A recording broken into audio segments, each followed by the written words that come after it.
इसीलिए हम सब जो लोग जो नीतीश जी के अनुयायी हैं, जो नीतीश जी के विचारों पर और नीतीश जी के नीति पर चलने का काम करते हैं, ये हम सब की जवाबदेही और जिम्मेवारी है कि बाबा साहब भीमराव अंबेडकर की जयंती को हम सब धूमधाम से मनाएं। और आज माननीय नीतीश कुमार ने अगर उनके सपनों को साकार किया है तो ये अंबेडकर जी के पद चिन्हों पर चलकर, अंबेडकर के और गांधी जी के पद चिन्हों पर चलकर किया है। नमस्कार, मेरा नाम आलोक है। आप लाइव स्ट्रीज देख रहे हैं। इस साल बिहार में विधानसभा के चुनाव होने हैं। ऐसे में अब चुनावी रैलियां भी होंगी, चुनावी सभाएं भी होंगी।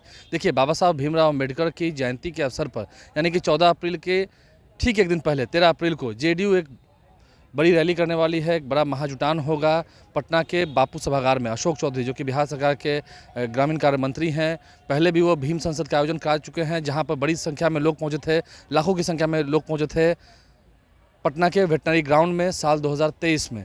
तो ऐसे में अशोक चौधरी एक बार फिर से बहुजनों का महाजुटान करने वाले हैं पटना के बापू सभागार में 13 अप्रैल को, यानी कि 14 अप्रैल को बाबा साहब भीमराव अम्बेडकर की जयंती है। उससे ठीक एक दिन पहले शाम में पटना के बापू सभागार में बड़ी संख्या में बहुजनों का महाजुटान होगा। पार्टी के तमाम जितने बड़े नेता हैं वो पहुंचेंगे, मुख्यमंत्री नीतीश कुमार वहां पहुंचेंगे और एक बड़ा मैसेज देने की कोशिश है कि बहुजनों का साथ जो है वो नीतीश कुमार के पास है। इस साल चुनाव भी हैं। अशोक चौधरी बिहार सरकार के मंत्री क्या कह रहे थे, आपको सुनाते हैं। माननीय नेता और पार्टी के निर्णय के अनुसार 13 अप्रैल को बाबा साहब भीमराव अंबेडकर की जयंती पार्टी पूरी धूमधाम से पटना में मनाने का काम करेगी। और हम लोगों ने जब भीम संसद किया था तो सभी दलित परिवार के जो लोग आए थे उन्होंने माननीय नेता को मानस पिता कहा था।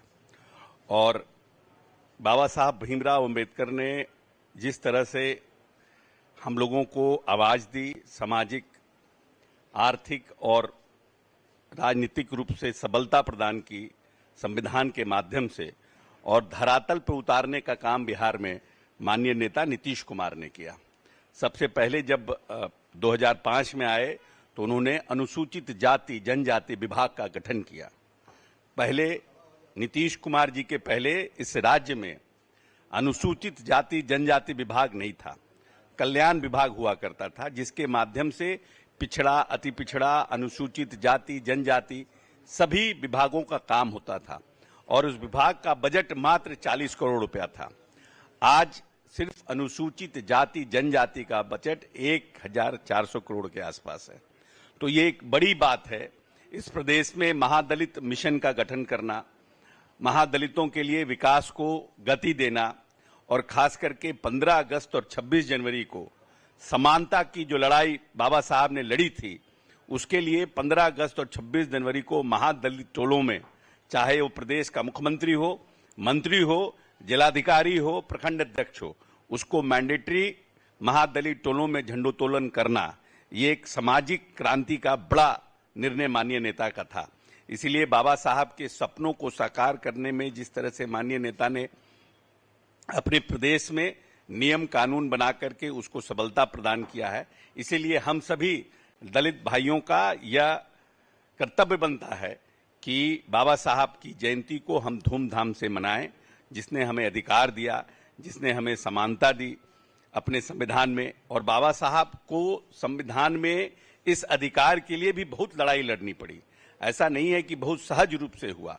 बहुत लोगों का विरोध, बहुत लोगों का आर्गुमेंट, अगर प्रिवी काउंसिल के बहस को देखिएगा तो काफी बहस हुआ था इस पर, और उसके बाद समानता का अधिकार हमें मिला है। इसीलिए हम सब जो लोग जो नीतीश जी के अनुयायी हैं, जो नीतीश जी के विचारों पर और नीतीश जी के नीति पर चलने का काम करते हैं, ये हम सब की जवाबदेही और जिम्मेवारी है कि बाबा साहब भीमराव अंबेडकर की जयंती को हम सब धूमधाम से मनाएं। और हम लोगों ने 13 तारीख का निर्णय इसलिए किया है कि वो एक दिन, वो रविवार है और पूर्व संध्या पर, क्योंकि हम लोगों ने पहले से माननीय नेता के कहने पर यह निर्णय किया था कि अंबेडकर जी की जयंती को और उनके शहादत दिवस को हम लोग बहुत धूमधाम से मनाएंगे। और हर दिन बाबा साहब के जयंती पर हम दिवाली के रूप में इसे मनाएंगे। इसीलिए अंबेडकर वादी लोग जो अंबेडकर की समानता के अधिकार की लड़ाई के साथ सजग रूप से खड़े हैं, उन सब की ये जवाबदेही बनती है कि हम सब दलित टोलों में उस दिन हर घर में जिसका जितना हैसियत है कम से कम एक दिया जरूर जलाएं, क्योंकि उसी अंबेडकर जी की सोच से हमारे जीवन में उजाला आया है। और आज माननीय नीतीश कुमार ने अगर उनके सपनों को साकार किया है तो ये अंबेडकर जी के पद चिन्हों पर चलकर और अंबेडकर के और गांधी जी के पद चिन्हों पर चलकर किया है। इसीलिए 13 तारीख को पार्टी के निर्देशानुसार हम लोग काफी धूमधाम से इस कार्यक्रम को मनाने का काम करेंगे। बहुत बहुत धन्यवाद। तो पटना के प्रदेश कार्यालय में अशोक चौधरी और उमेश कुशवाहा जो कि पार्टी के प्रदेश अध्यक्ष हैं, उन दोनों ने मिलकर घोषणा की है। क्या कुछ उन्होंने कहा है हमने आपको सुनवाया है। आप लाइव स्ट्रीम से बने रहें, हमारे चैनल को सब्सक्राइब कर लें। इस साल बहुत रैलियाँ होनी है, बहुत सभाएं होनी हैं, तमाम तस्वीरों से हम आपको अवगत कराते रहेंगे। हमारे चैनल को सब्सक्राइब कर लें, साथ साथ फेसबुक पेज भी लाइक करें। धन्यवाद।